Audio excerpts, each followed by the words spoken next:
Moonshine Man, Chapter 5. A Troubled First Marriage. Church's first wife, Mary, was born August the 29th, 1904, in Morgan Springs. Since her mother, Martha Thompson, was not married and was not able to care for her, Joe Morgan and his wife Maggie offered to take her into their home, a boarding house in Morgan Springs. Mary lived there with the Morgan family until she married Church Lester. Even though the Morgans never legally adopted Mary, she did go by the last name of Morgan.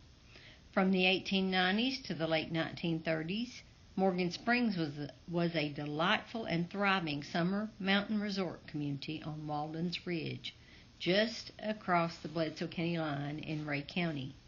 The attraction of the cool mountain air and the therapeutic red sulfur spring water brought numerous visitors from Florida, Chattanooga, Knoxville, and many other locations. The first 40-room hotel was built before 1900 and burned around 1910. Shortly thereafter, a new 28-room hotel and an adjacent 10-room lodge called the Katydid were built. This resort community also had other cabins, a dance hall, swimming pool, croquet court, church, store, and a gristmill. The hotel was built above and adjacent to the famous Morgan Springs. A roller windlass for drawing water directly from the spring to the main hotel floor was provided for guests to enjoy. This lively resort was located on what was the main road between Pikeville and Dayton. During the summer months, the mountain folks living all up and down Walden's Ridge attended dances, band concerts, candy pullings, watermelon cuttings, cakewalks, swimming parties, and other social functions there. Church rode a mule 11 miles from his parents' home to the home of Joe and Maggie Morgan for his very first date with Mary. They sat on the large porch of the boarding house and talked. As Church was leaving, he took Mary by the hand and boldly proclaimed, "I'm going to marry you." He was a handsome, fun-loving man with a delightful, outgoing personality. Church had blue eyes, brown hair, a dark complexion, and was 5 feet 9 inches tall, according to his Army discharge papers. He also had an ample amount of money in his pocket from the sale of moonshine. Mary, a beautiful young lady, was ready to leave the Morgan family, who were not her blood relatives, but was gracious enough to raise her. After a short courtship, Church, aged 31, and Mary, aged 20, were married April the 19th, 1925. Church and Mary's oldest daughter, Margaret, described her mother as a beautiful, hard-working woman who read books to her children and took care of them. Mary was nice-looking, very intelligent, very well-mannered, ladylike, and an outstanding woman. Soon after their marriage, Church built a new home for his bride on his property on the road leading into what is now the ABC subdivision on Walden's Ridge in Bledsoe County. Square dances were often held at their home on Saturday nights. Church spread cornmeal on the floor to make it slick so the dancers could spin and twirl with ease. There was always an ample supply of moonshine available at these dances. Church and Mary had 6 children. Henry Franklin, born June 18, 1925. Frances Margaret, born March 12, 1926. Edward, born September 19, 1928. John Allison, born February the 19th, 1930. Aline, born December 13, 1932.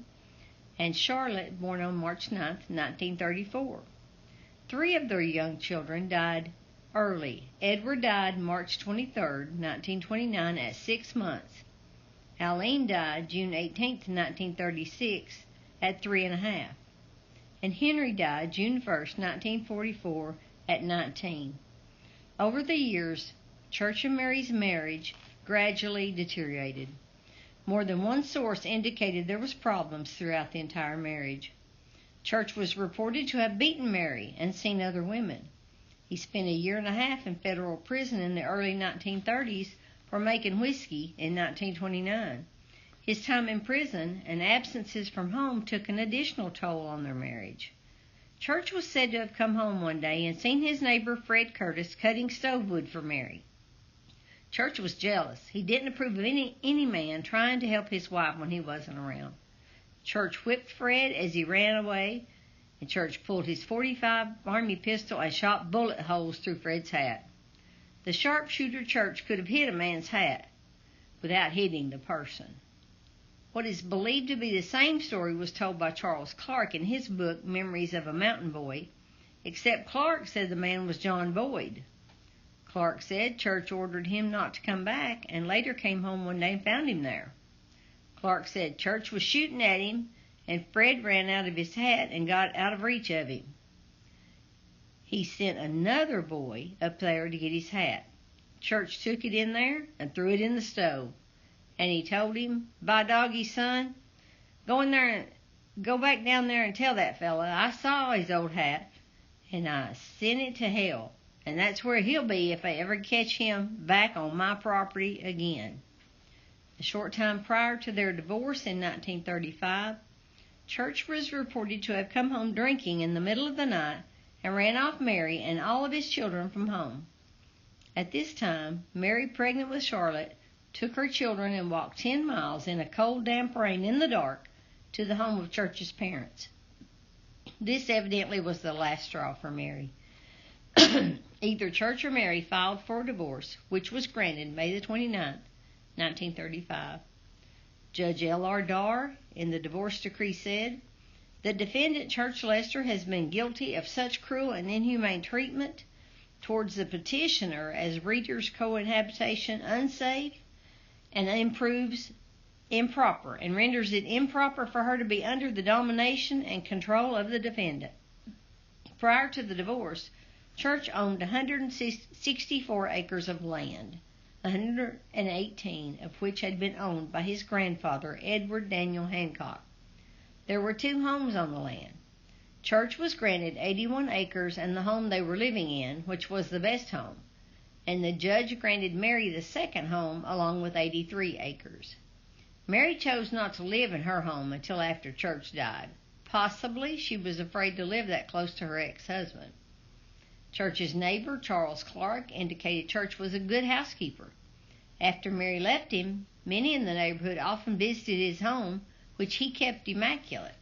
Church could make up a bed without a wrinkle showing. He kept his home so clean that it looked like he employed a professional housekeeper. Some of Church's and Mary's children did not have a good opinion of their father. After the divorce, Mary and her children lived in Morgan Springs until Church died in 1938. Mary didn't remarry until 4 years after his death. Mary had a very difficult time raising 4 children with no support from a husband.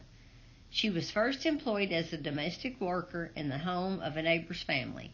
She cooked, canned, and did housework in exchange for food to feed her family. Mary also worked jobs traditionally performed by men, such as plowing, for as little as $1 a day.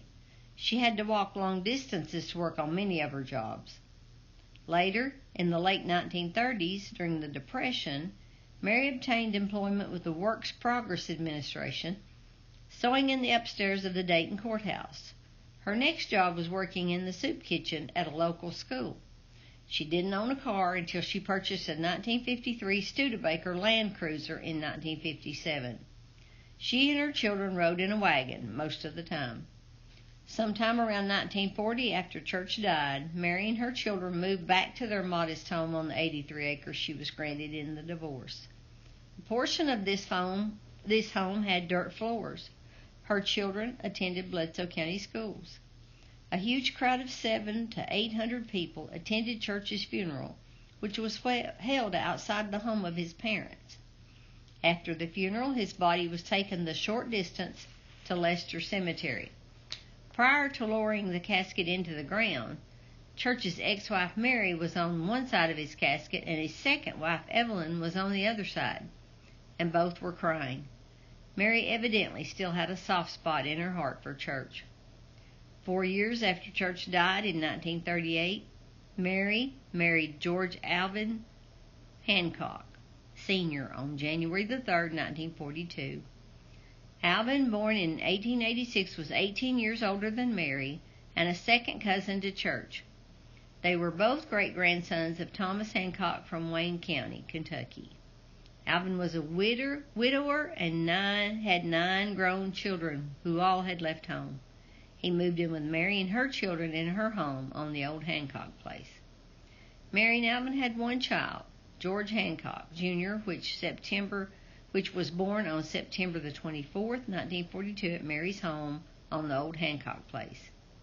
Around 1944, Mary and Alvin moved to a home they purchased on Bryan Hill in Dayton. Alvin died February the 12th, 1956, and Mary died January the 31st, 1983 at the age of 78. Alvin's buried in Rigsby Cemetery in Bledsoe County, and Mary is buried in Pleasant Hill Cemetery in Ray County. Church Lester's cousin, Roy Boring, said he was walking in the 1970s when a lady stopped and offered him a ride.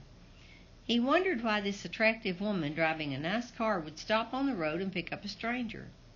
As he took a seat in the car, he recognized Mary. When Roy introduced himself, Roy's father was Church's first cousin, she said she could see the family resemblance. Mary was on her way to Nashville to visit her granddaughter.